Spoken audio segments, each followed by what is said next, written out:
The chimney on the pottering shed is so weathered that it actually wobbles. So I'm going to be rebuilding everything above roof level and repointing everything below.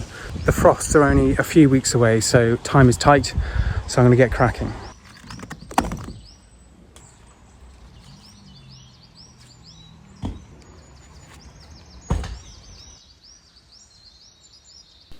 There used to be a massive ivy growing all over this chimney stack, which was removed around 2 years ago, but you can still see the old root system in between the bricks, and some of the roots still seem to be alive.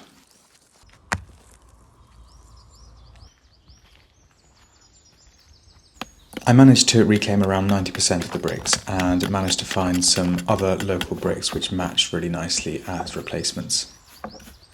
All the full bricks cleaned and waiting to be put back up. The reason I'm using lime mortar is that this building was built using lime mortar and was a good match with the bricks for the time. The bricks at the time are really quite soft, porous, not very strong at all, and you want the mortar to be weaker than the brick so that the mortar fails first if there's any movement. If the brick fails first, then you've got to rebuild the whole building. If the mortar fails first, then you can repoint over time. So I'm going to be using natural hydraulic lime 3.5, and these units equate to megapascals, so 3.5 megapascal compressive strength, and compared to Portland cement, that's around sort of 30 to 40 megapascals, so pretty much 10 times stronger. Colour-wise, I've gone for a sand which is a good match to the original sand, and I got this from a company local to me called Chalk Down Lime Limited, and they have recommended mixing ratio of 1 to 5 by weight, which equates to roughly 1 to 3 by volume.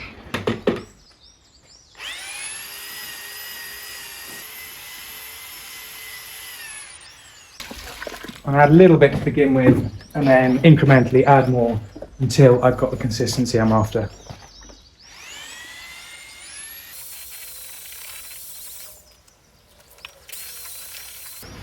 This has got to the point where I will use it for bricklaying. For pointing, I would have a little bit drier.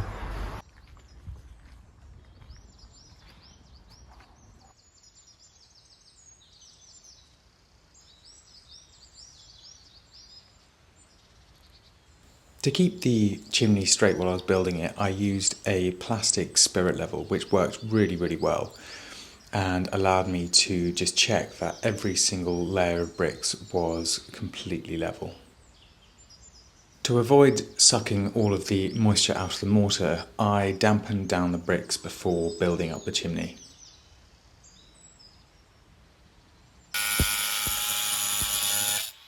I used a large format ceramic tile to seal off the top of the chimney and cut a hole in it to allow the flue through.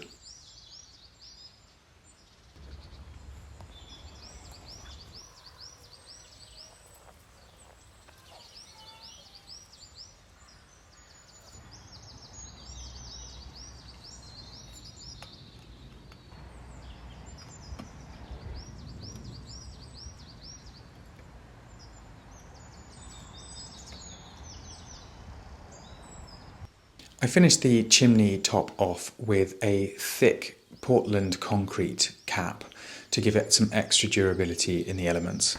Chimney is finished in the nick of time. I'm going to leave it for as long as possible this evening uncovered and then cover it up. And that's the view done. Chimney. In the next episode, I'm going to be raking out the old lime mortar at the base of the chimney and then repointing using fresh lime mortar.